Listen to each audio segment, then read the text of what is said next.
Поехал казак на чужбину, далеко на быстром коне на своем, ой, вороном поехал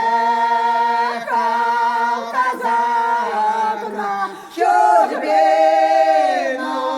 далеко на быстром коне на своем, ой, вороном.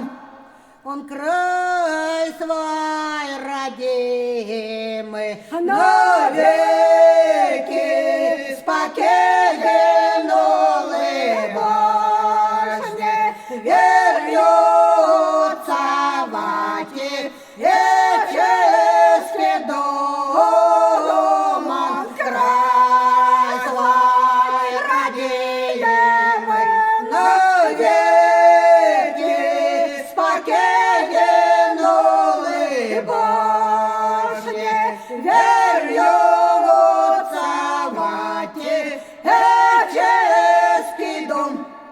А дома казачка, жена молодая вся рано, им поздно на север глядеть, а дама казачка, жена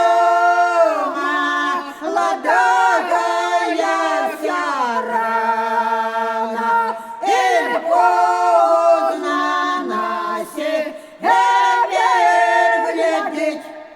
Оно